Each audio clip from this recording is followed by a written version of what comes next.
All right. Today we're going to talk about the HBCU housing crisis. And I want to thank y'all for joining me. This is episode number 7. So we kind of raking them up a little bit.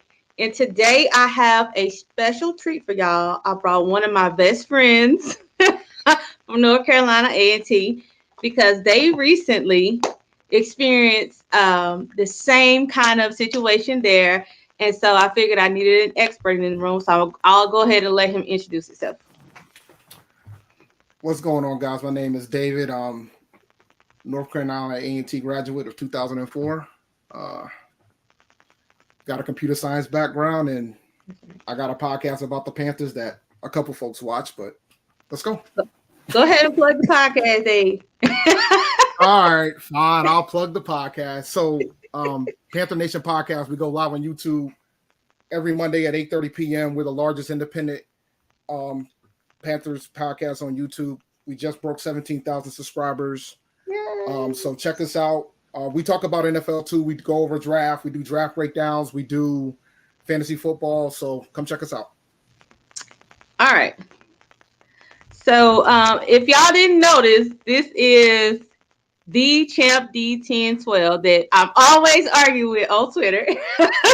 And then I had to turn around and beg him to come on the show and talk about this because I do respect his opinions, even though I disagree sometimes.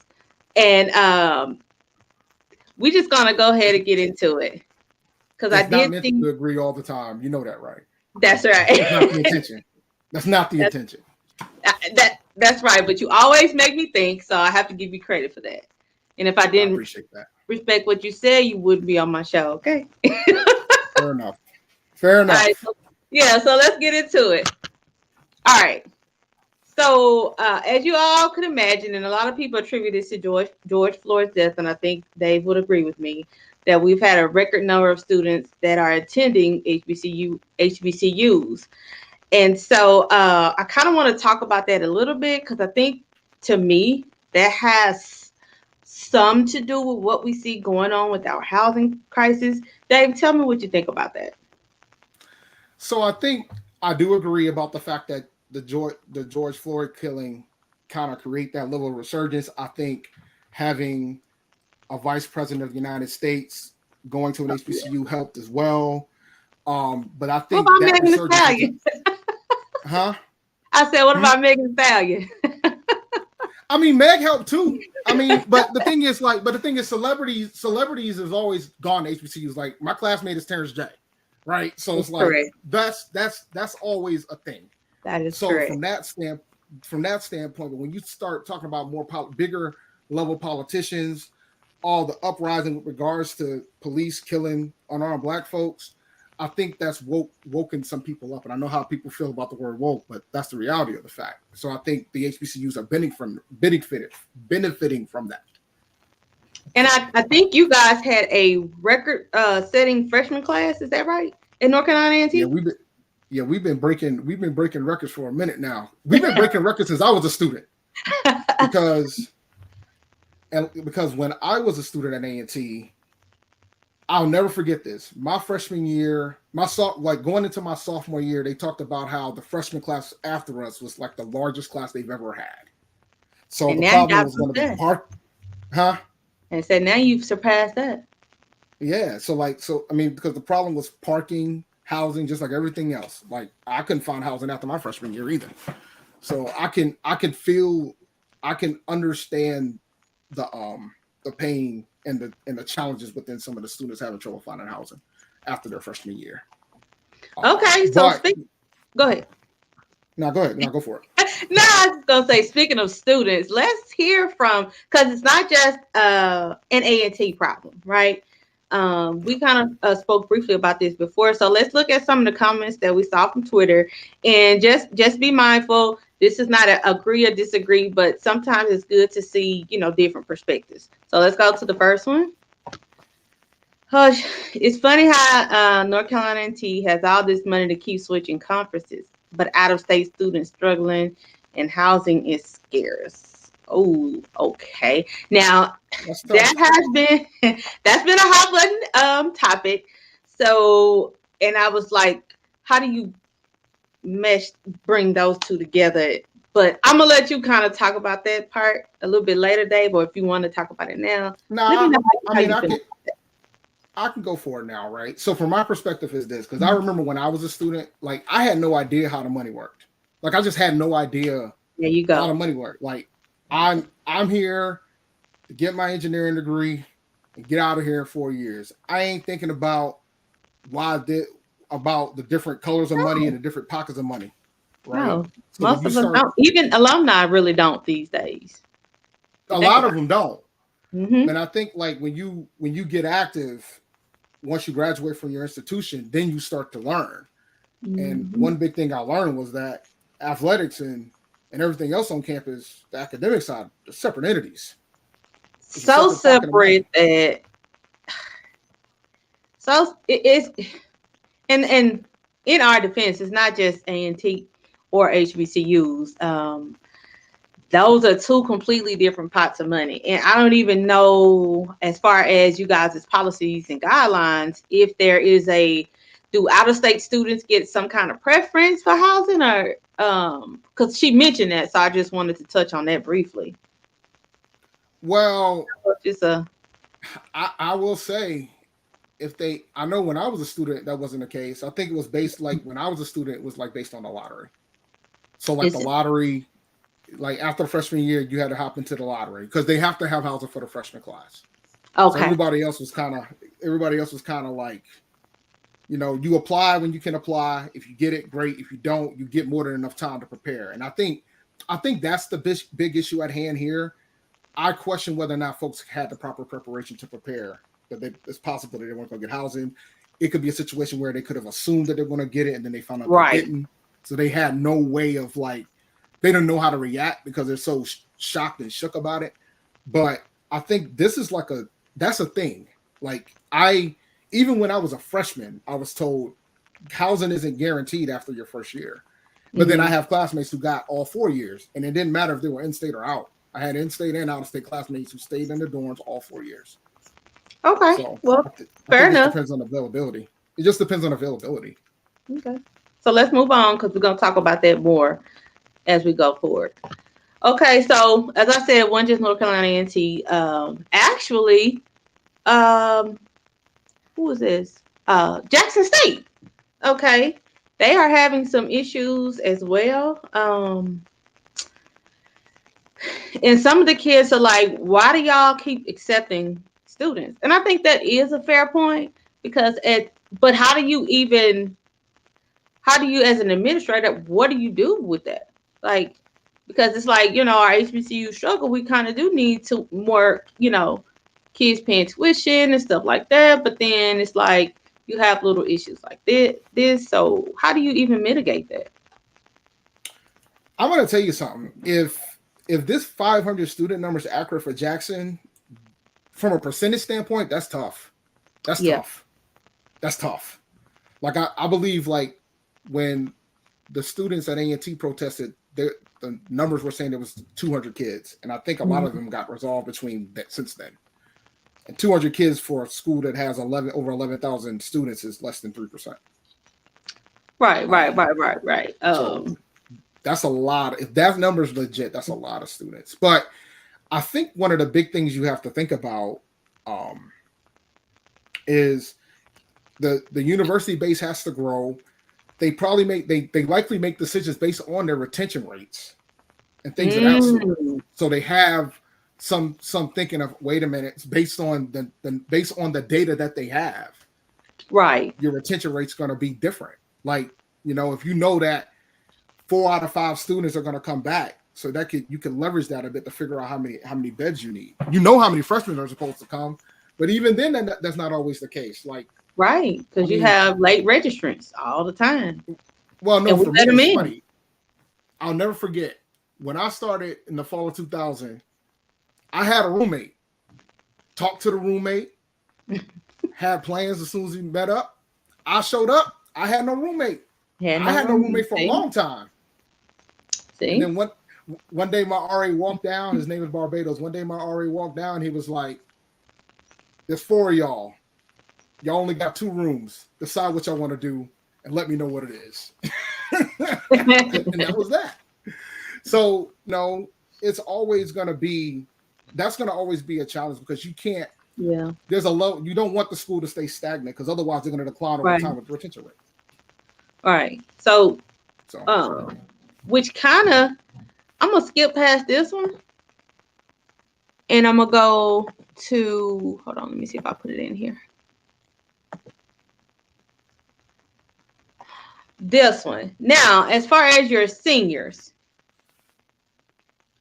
because see, I think I moved off campus on my own after my freshman year. That was many moons ago.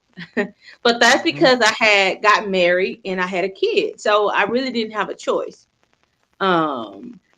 So do you think it's fair to the seniors, right? It's your last year.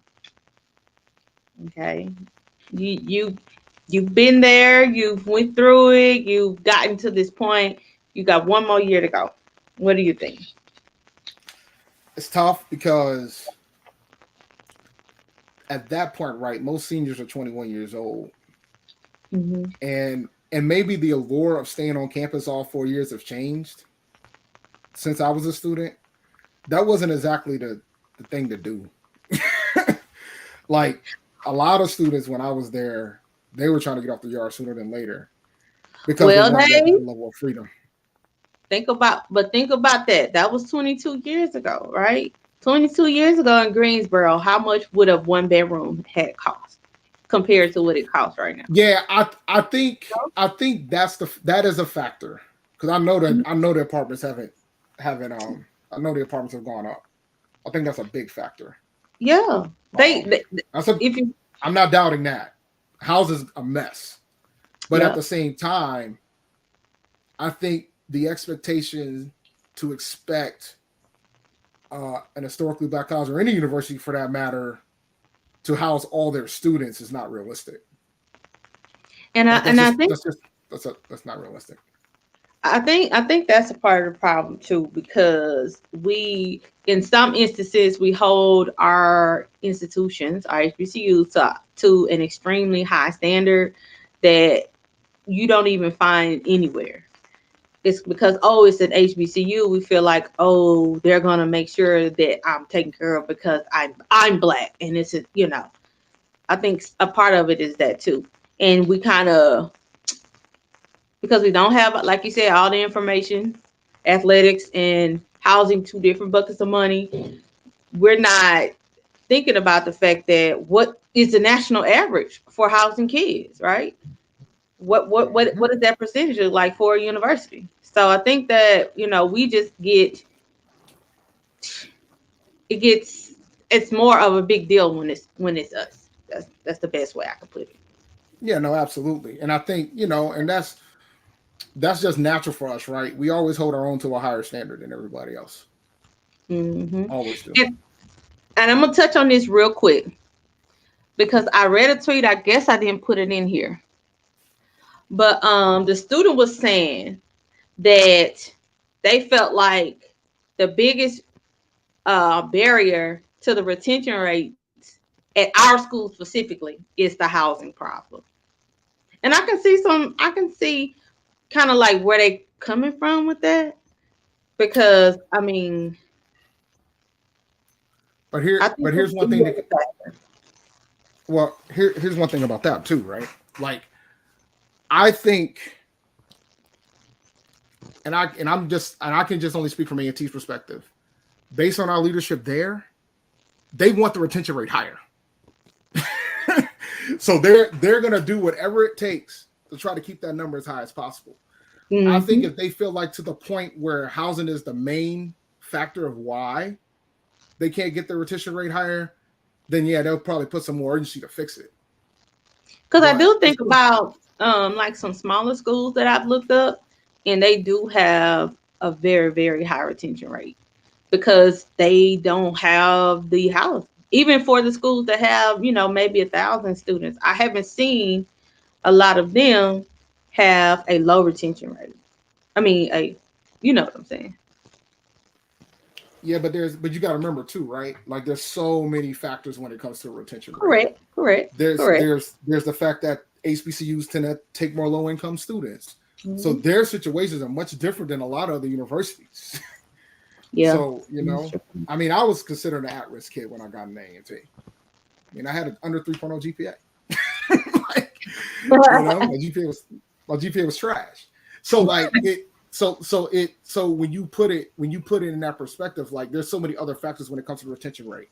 You could have somebody had a close family member that passes away. They make the decision to drop out to take care of X, Y, and Z. Like we have a different level of circumstances that I don't think some PWIs don't have to deal with when it comes to Okay, student body. so I'm gonna throw you a wild card then. How do you feel All right. about the the issue that FAMU is having? They got a lot of backlash because they had a lot of kids with like 3.5 GPAs and stuff like that that didn't get accepted.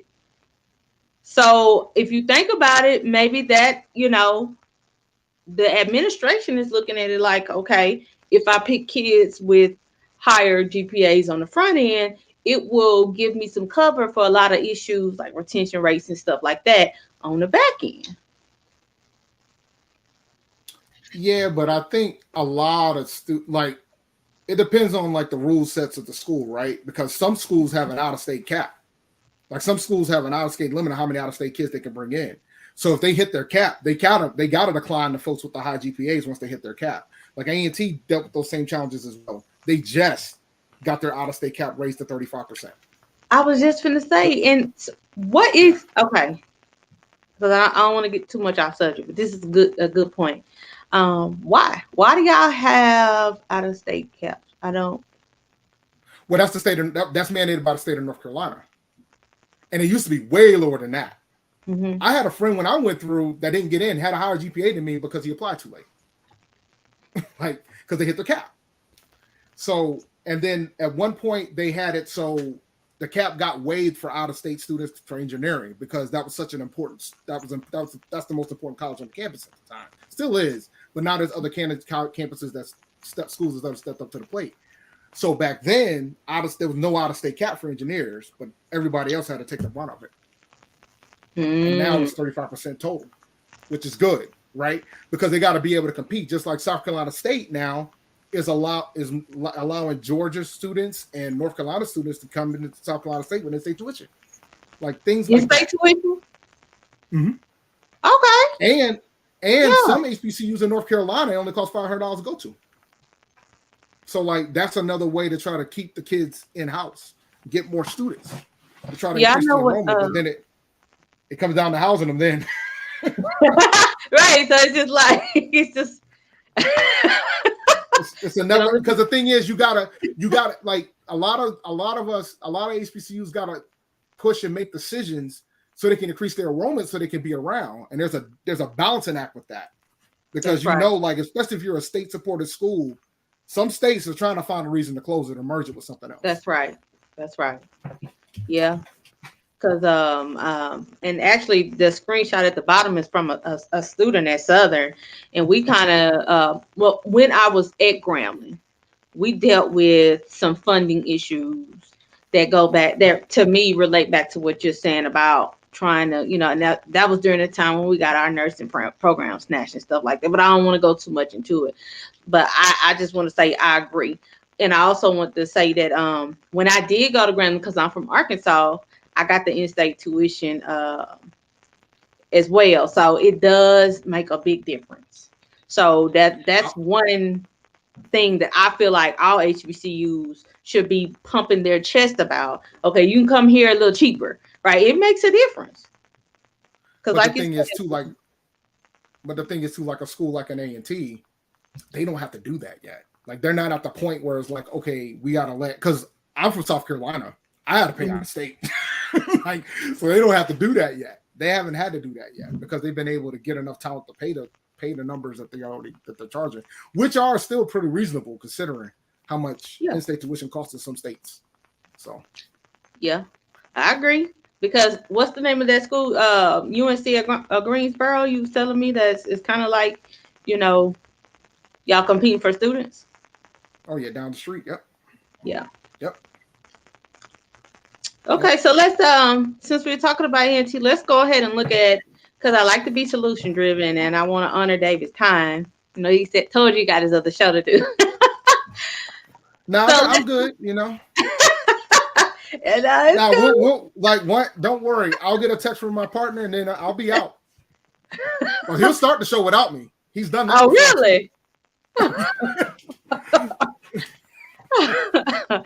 So I want to make sure that I am giving you guys the right information to help you make the best decisions.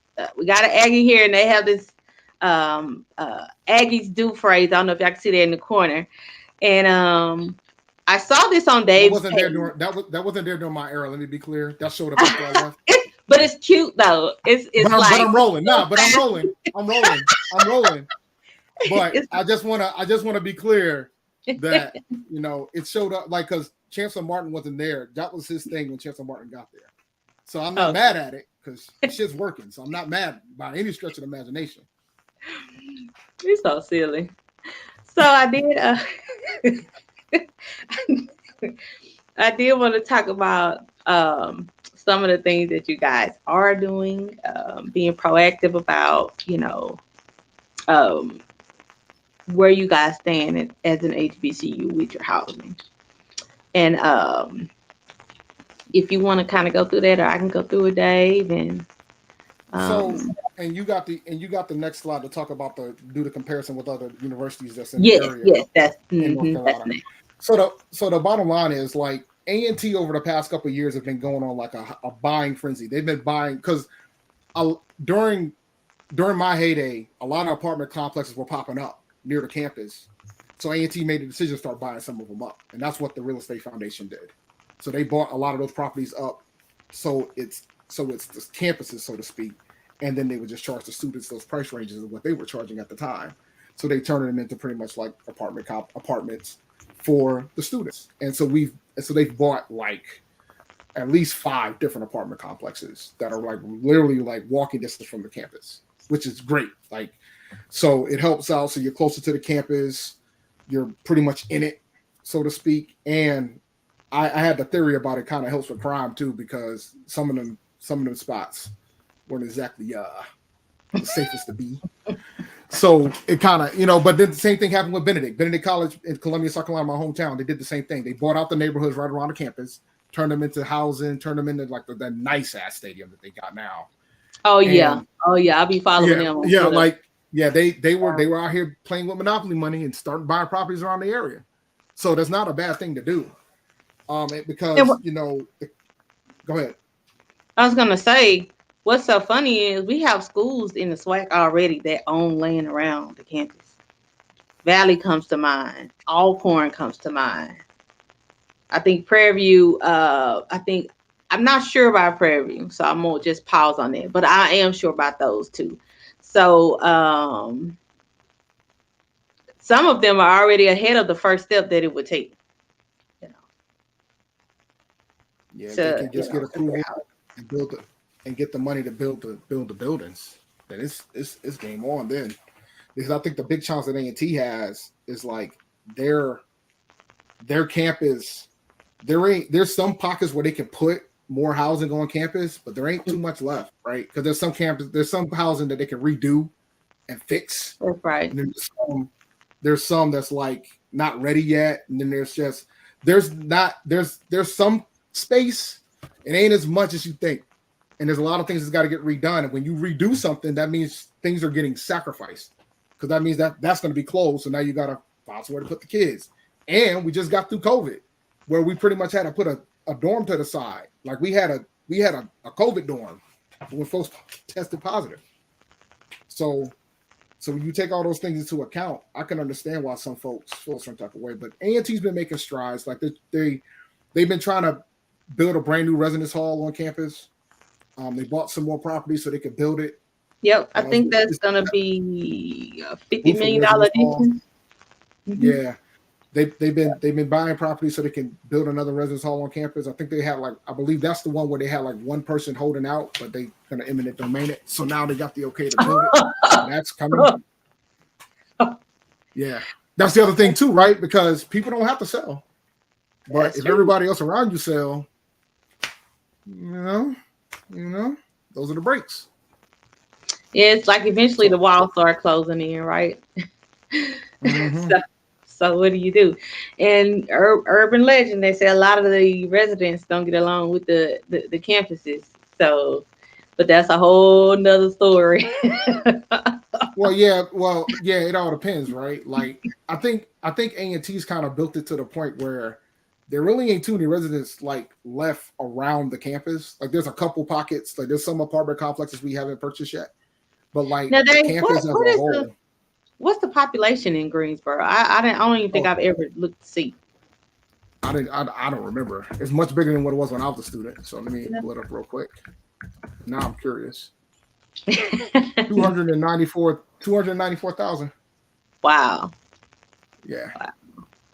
Yeah. So, and man, there's new highways there now. So it's changed a lot since I've left. Every single time I go there, it's a new highway.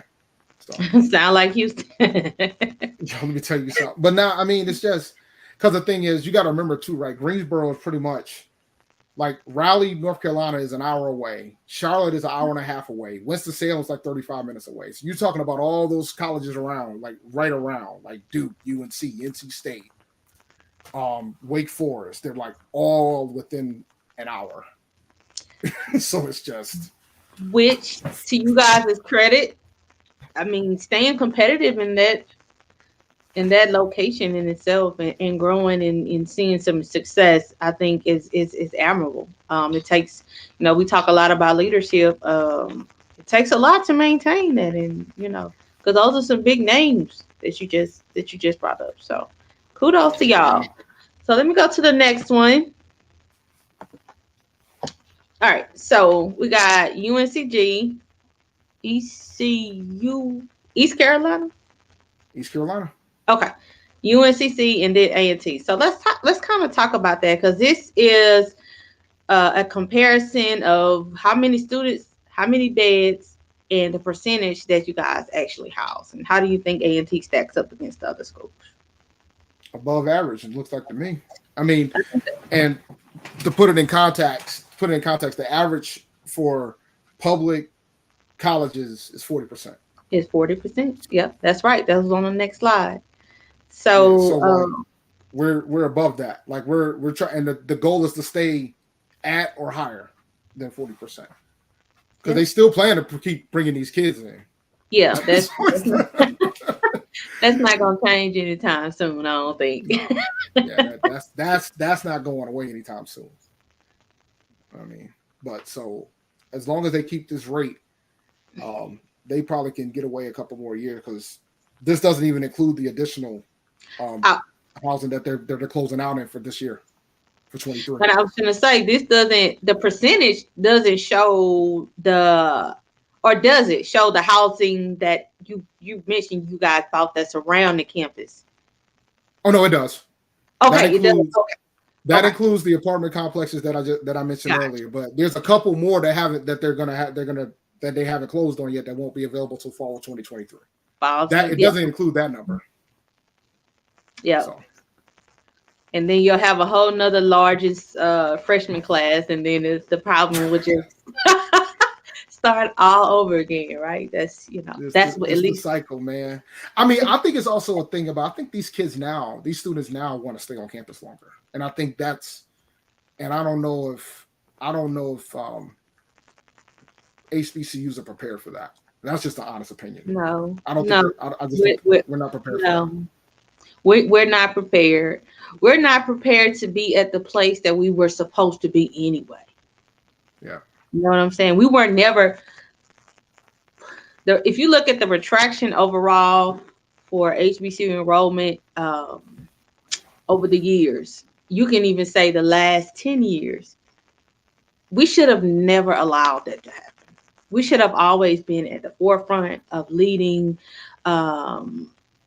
education for our Black kids. And I understand, it's a lot of factors that go into that, but this should never be a case to where our enrollment is retracted.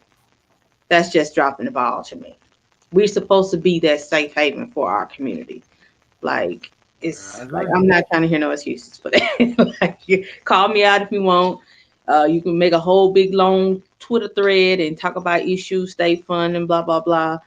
No, I'm not even trying to hear that. So kudos to y'all. At least you are trying. You have a plan, a strategic plan in place to meet the growing needs of your university. That's step one. Because a lot of times people don't even want to admit that, hey, we got a problem we need to fix, especially in our in our community. And So another thing, when the thing is, and I shared this thought on my Twitter page, and the thing that intrigued me about this was the fact that these other institutions are like ECU and UNC Charlotte are below 30%. These are, and by the way, just for the sake of clarity for folks that don't know, all four of these universities are UNC schools. Like the University of North Carolina has 16 institutions. That's UNC oh Chapel Hill, wow. NC State, ECU, UNC Charlotte, UNC Greensboro, A&T, Winston-Salem State. They're all part of the UNC circle, the UNC circle schools. So these are all four UNC schools. And ECU and UNCC are here with below 30% for their full-time students. And I don't see the students complaining. But maybe it's because we ain't been looking either. But, and they got a much larger student base than we do. It ain't on the news. I know that. Mm-mm. Especially this 27%. It didn't make the local news because we definitely would have saw that because the noses we are. I think at least one Aggie would have said, "Hey y'all, look over here and see they weighed less than us," and it would have been on my Twitter page at least. Okay, so I'm gonna go look for it. Greenville is an interesting town. I will say that. So They I'm keep to gonna go themselves.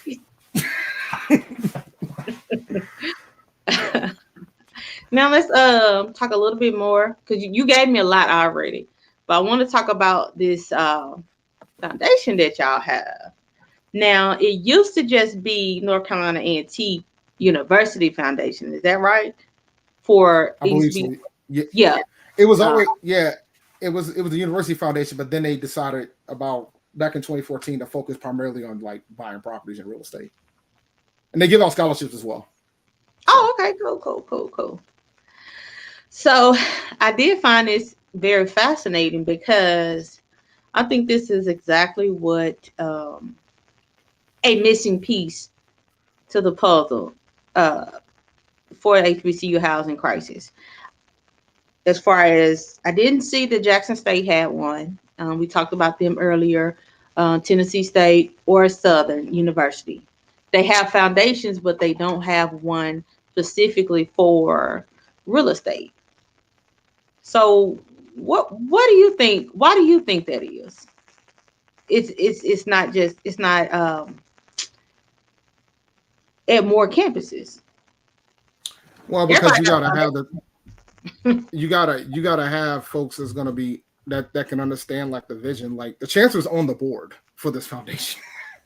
So like he, because he has obviously, since it's the campus that he runs, he has a vested interest in making sure that this thing is successful.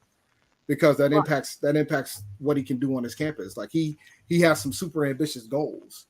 So I think it's important that the university starts thinking about that. And then this is another lane where you could potentially get folks to donate to this, like to give to this. And there's something specific that can be focused on when it comes to properties and stuff for the campus. that is right. And you know us, we want to see where every single dollar going. Yeah. But this is one thing I would like to see more schools, especially those that have, the housing issues that we're talking about. Start your real estate foundation. I think we should have every school should have some qualified individuals, and you never know. You just ask and see. A&T saw a need, and they just said, "Hey, we're gonna switch gears from from that to this. And I think from what I've seen and what I've looked up myself and talked to Dave about, I think it's really working. It's effective. It gets to, I mean, it meets the need and the purpose that it was set out to do. And let's be clear too, right? It's more than about just residence halls Hmm. and places for the students to You're right. stay. I did It's see some also commercial about, stuff. Hmm. yeah, it's also Hmm. about setting up property for industry to Hmm. be near your yard. Yep. So it's more to it than that. So like it's about the long game, man. So that's because I know you'll probably pull up the slide about talking about the mixed use property they're setting up, Yep. which is going to That's be what's next. which is going to be crazy. Yes. Haven't seen anything else like it in the HBCU world. I looked at some of the bigger name brands, more more the more well endowed name brands. I did not see any kind of mixed use development in their plans so far. So tell me what's going on. How did y'all even come? Whose idea was it? Did it come from the chancellor? Was it the alumni? Tell me, give me a little tea about this because this is absolutely Man, fascinating.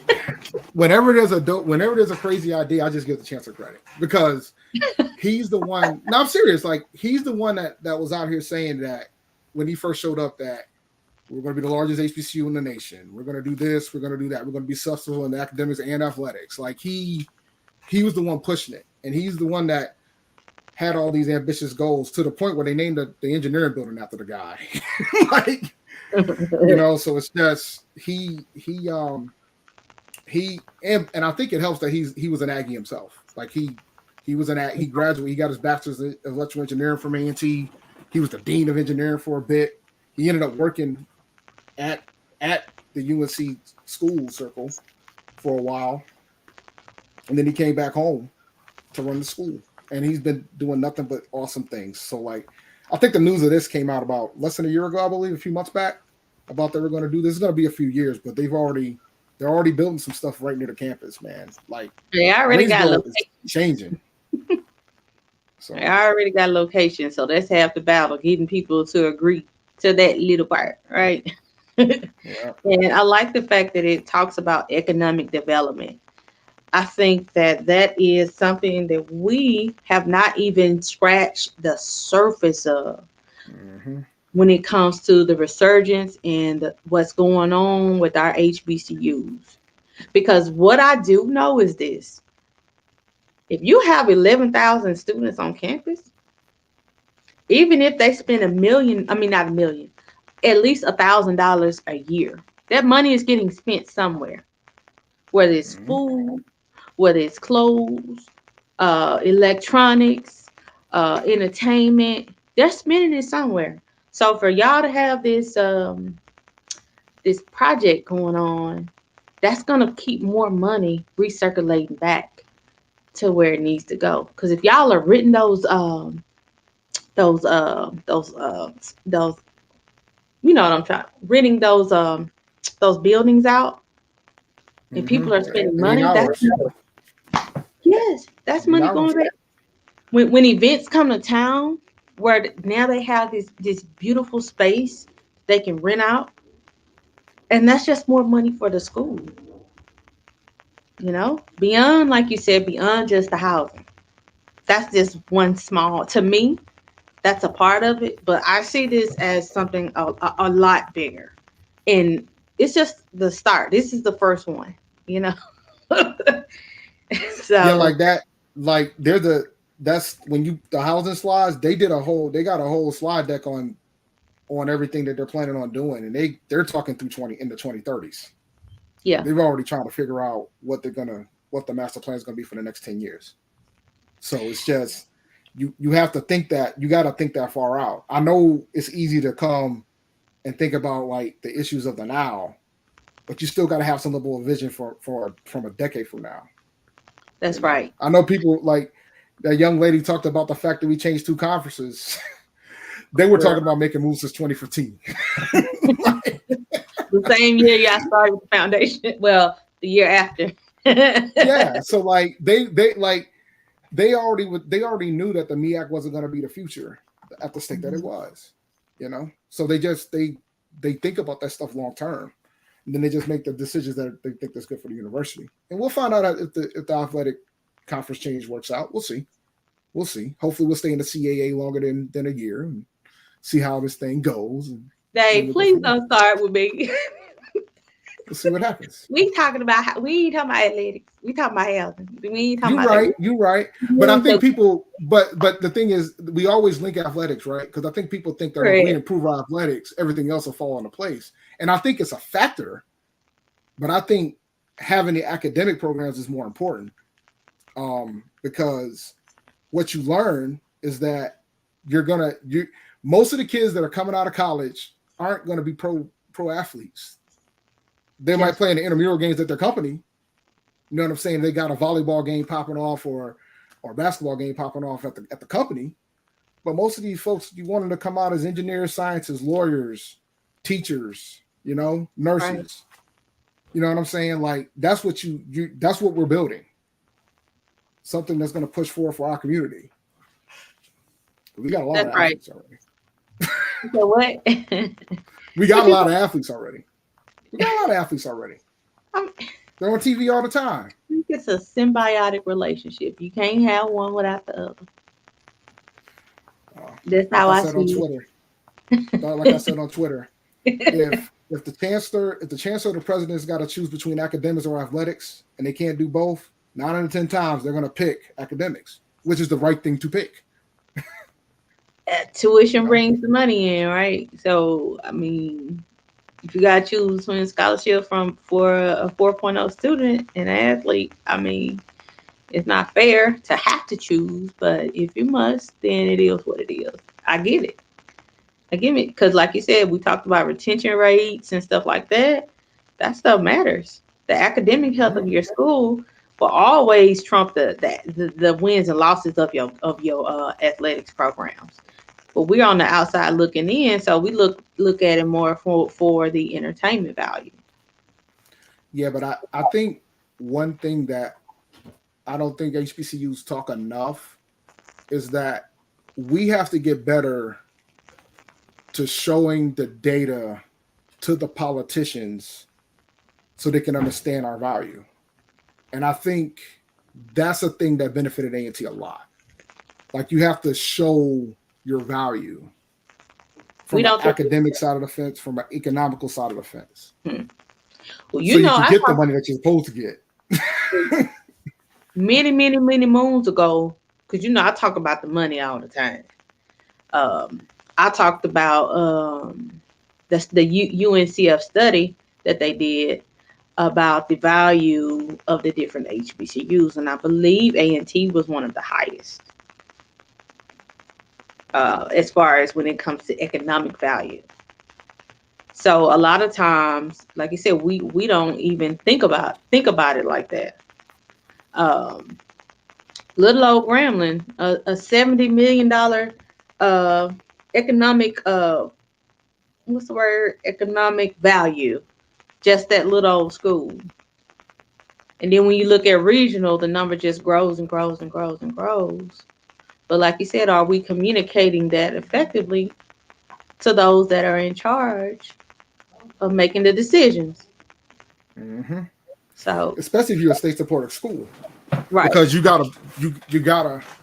that's a huge factor. Like that, you're banking on that money coming. And one thing I will say about President Gallo, because he was he's a politician. He's an attorney too, but he's a politician, part of the Democratic Party. And I think it was a state legislator. I think that's right. Yes, on the state side. So he has a lot of friends and stuff. And even if you look at his page, you'll see him talking to Democrats, Republicans, whoever. When he go to Baton Rouge, he don't just sit on one side of the aisle. And every time he go down there, so people might not, because I look at it from a business standpoint. I don't know enough about him to, be like, whatever. I look at the results. The time you go down there, something gets done. We got $18 million of that our security recently.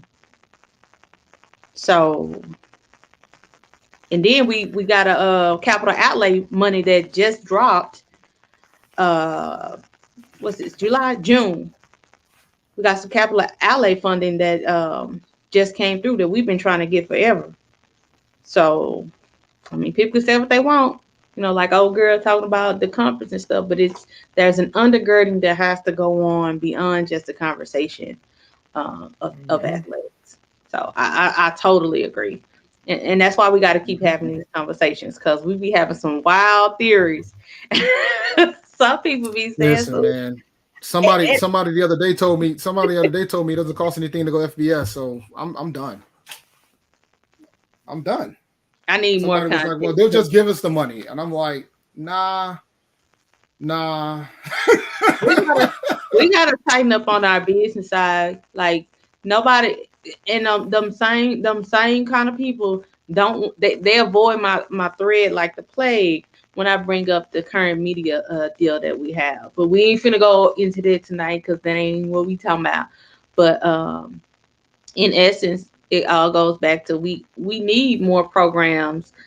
I mean, more foundations like the real estate foundation on our campus. We got to be able to meet, because these kids these days are different. They don't believe in the struggle life. What we had to deal with, coming through, they are not about that at all. I don't really blame them. My freshman year, they were building that new cafeteria that they're enjoying, and the freshman year we ate in the trailer. Yeah, them kids, man, they would have knocked that trailer over. They cooked the food in the old. They cooked the food still in the old calf, and they brought it over to the trailer. The food was still good, but it was just trailer. Inconvenience, yeah. Hey, listen, I remember the first time I had to stand in line for that financial aid. Man, I literally almost didn't make it to Grambling. Think about it. This is your first time being there.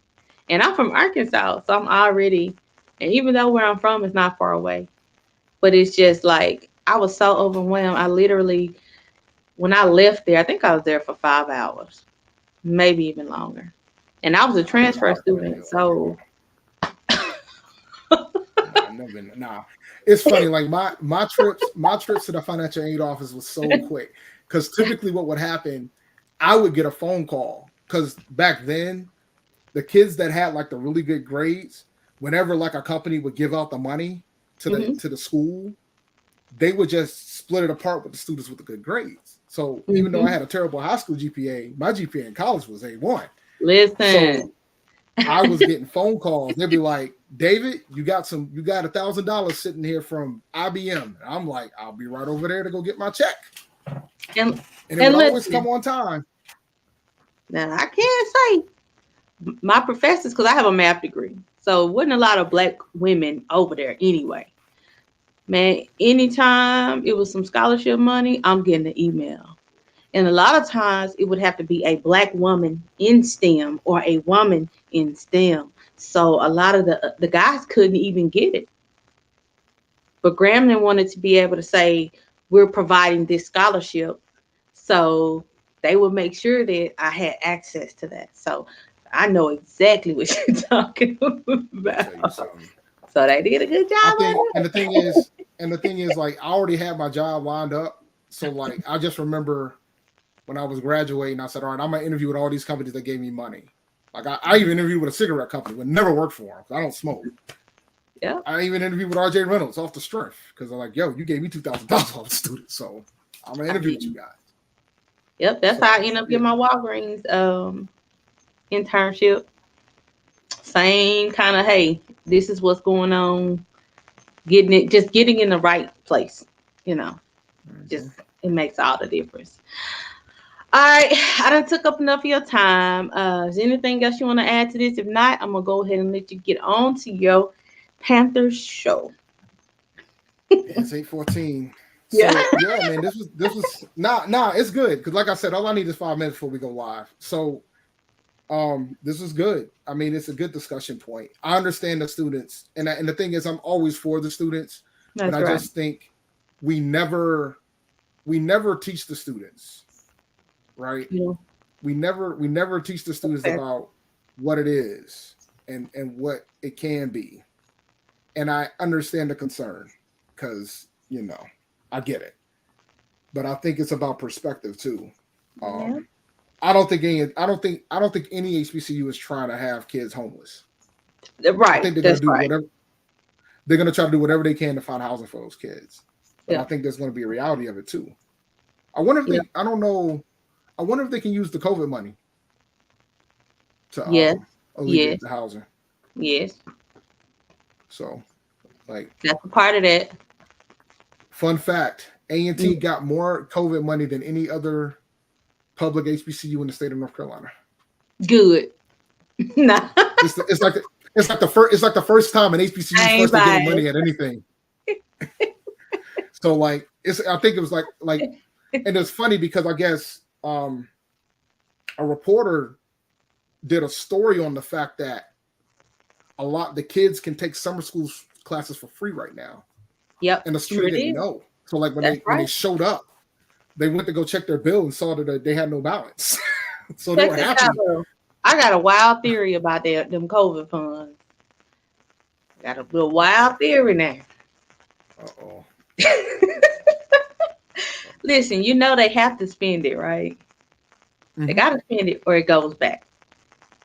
So if you have a campus of at least 5,000 kids, if you raise the tuition, I know that's a dirty phrase, $100 each semester, you can get an additional $1 million. And you say, well, that's not fair to the students, right? Think about it. They're going to pay the tuition off with the COVID money. The school's already going to do that. So I'm like, in my head, I'm like, man, y'all better get you a little bit more of that money and stop playing. Now, I know it's other factors, like some schools have to get tuition increases and stuff approved and stuff like that. Yeah, there's a limit on how much you can increase in North Carolina. I know that much. Right. I'm just putting that out there. Hey, why that money is on the table? Well, I know A&T gave every new student iPads. They paid their books. So they're spending the money. That's the thing about government funding. You have to spend the money in a certain amount of time, right? And it's for certain things. Yeah, they're gonna spend the money. That's not a concern. Hey, some schools listen. Now, I've heard a lot of people say, because I was talking, people just be telling me stuff. They say, just don't tell nobody I told you. I've heard a lot of situations where it was money on the table that it didn't get spent because the board of trustees couldn't agree now. So don't act like it ain't been some projects that was supposed to happen that didn't happen. And all of this goes back to what? Leadership. Mm-hmm. And every board of trustees is different too, because I know certain states there's certain requirements on who has to be on the board. Like I know in South Carolina, they would just put certain people there just to resist, particularly at South Carolina State. So there's that factor too. Like, because every HBCU has their different set of challenges that they just got to navigate through. That's what right. It really boils down to. I was them. I'd be navigating because we can't afford not to. I mean, we literally, if we're having record-breaking student enrollment, we have all of this momentum about athletics, and I think that beyond just Division I, I've seen. And matter of fact, I'm gonna drop this in here too, because y'all ain't gonna believe it until you see it. It's some smaller conferences that are making some smaller athletic conferences that are historically black colleges that are making some major moves right now. I ain't gonna give it away, but it's gonna make us look crazy, and we're gonna be like, "Why we ain't think of that?" So, well, some of those athletic conferences are older than the ones that are in D1 anyway. So, but well, of course, yeah, of course, they got good, strong leadership.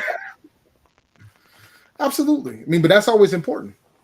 Yeah. I mean, look, man, there's not an accident that one of those athletic conferences lost 4 schools in 5 years. It's not an accident, guys. Yeah. And you see And you see what Edward Waters moved up to D2. So Yep. And I thank God for him because we needed an opponent. Because you know I love me some Edward Waters now. Not too much on my people. Yeah, we're playing them in October. We're playing Yeah, them in yeah. October Yeah, you know I gave you slack for that too, because you talking about strength of schedule and all of that. Check your own schedule. No. I didn't look. We typically play depending like most years. Normally, when we play a D2 school, it's like a historic rivalry. Right. We're playing Winston-Salem State. I think next year or the year after, we're playing Shaw, which birthed a lot of the public HBCUs in the area in the state of North Carolina. So we'll play those type of games. We're playing Edward Waters this year because we had a game. We needed a game on the schedule. Right. You told me. You did kind of tell me about that, but I had to poke a little. I know. Look, listen. Listen. The one thing's for sure, we're not out here struggling to beat these D2 schools though. They tend to be pretty ugly when we play them.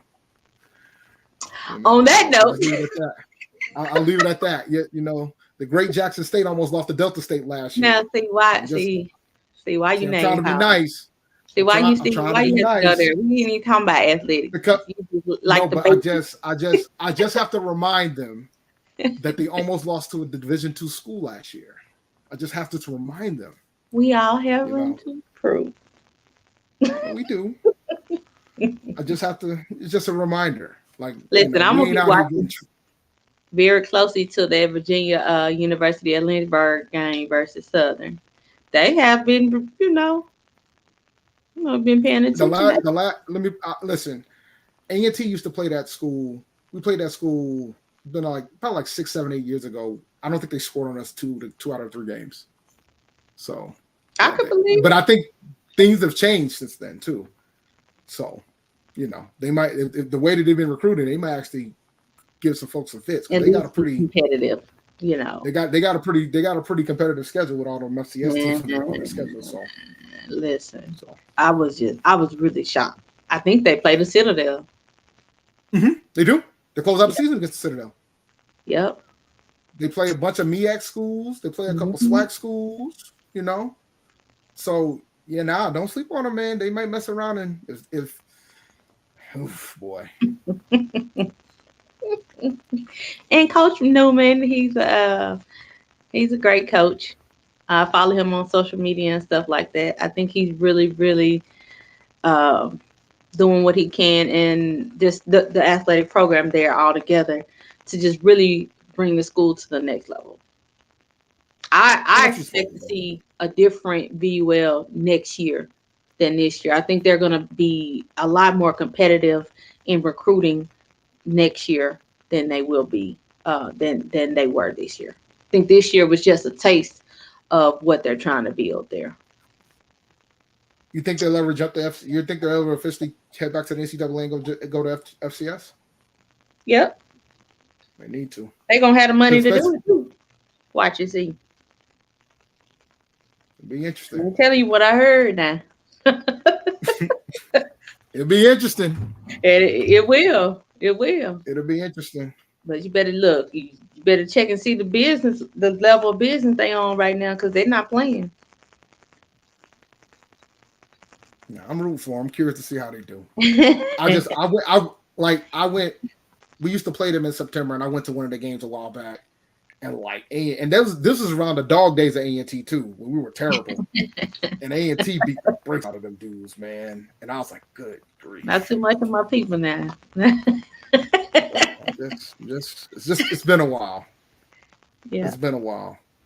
And let me not quit talking, because if A&T mess around, lose the Central first week, I'm gonna be devastated. So yeah. Y'all better go undefeated this year. It don't even matter. We're not going undefeated. We're not going undefeated. I'm going in that right now. We got no. We just better be Central and State before I get all these phone calls. That's all I need. They got to be Central and State. They got to be Norfolk. You know what I'm saying? They got to win the Big South. You know what? Got to go undefeated to win the Big South. But. Dave, when's the last time you went and looked at Norfolk record from last year, and also looked at the how much they lost by and the teams Norfolk that they played. Norfolk State collapsed at the end of the season. They should have won the conference. They blew it. They blew it. But that ain't gonna mean nothing when we come and beat the crap out of them. 'Cause I think that game's at home too. That's an Aggie Stadium, so they gotta come to us. Matter of fact, all our HBCU games are in Aggie Stadium. I think all three of them are. Oh, that worked out. Yeah, but next year we'll probably have to go on the road. I know we're gonna have to go on the road against Norfolk next year. Against Norfolk with them. Yeah, and Central. They have a really And nice. Central. You know, I done did more HBCU research than I ever have because I just been want to know what I'm talking about when I be talking. But Norfolk has a nice stadium, a very nice stadium.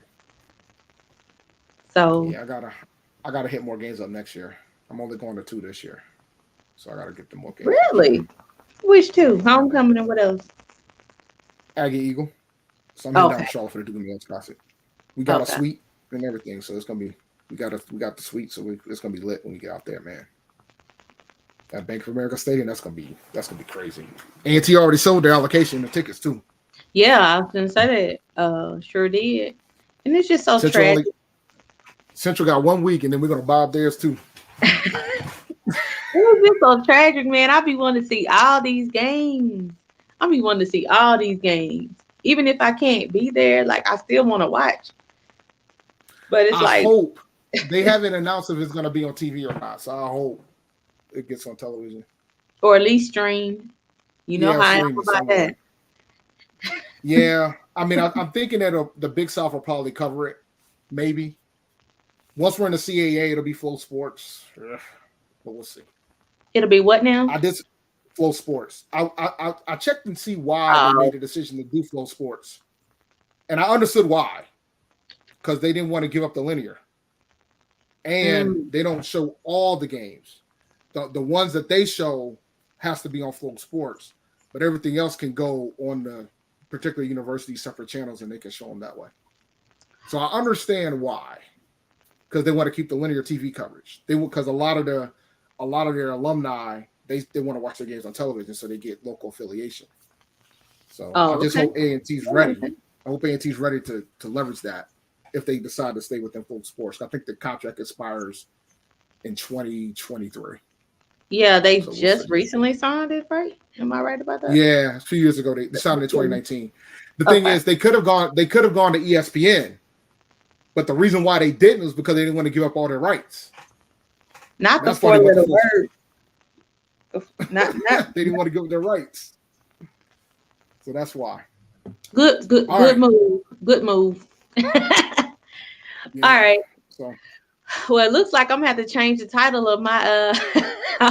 I was trying to. Now you good? You got a good hour, and I got 2 minutes before I gotta go live, so it's gonna be good. Well, we're gonna go ahead and get out of here, you guys. As you can see, me and Dave, we can go on and on and on. But I appreciate your time, man, and I hope that that you are available. We can do this again. Keep this going. And anything you want to add before we leave? Oh nah, man. Just if you guys are bored, if you like jokes, because I'm gonna have a lot of them tonight. Just come on to my channel. Go ahead and plug it again for me, Dave. Yep, we're at Panther Nation PC on Twitter, Panther Nation PC on pretty much all social media outlets: Twitter, Instagram, TikTok. Like I said, the largest independent Panther show on YouTube. So come check us out. We do fantasy football, draft, everything. So, and we go live in 2 minutes. And I'm not a NFL fan, but I'm gonna go ahead and subscribe, and I'll check in and check out so you can get your views and stuff. The more the merrier. All right. They don't like me right now, so the fan base they tend to love and hate me because I'm a little too honest. That sound like you. All right, y'all. With that being said, y'all be sweet out here in these HBCU suites. I'm out.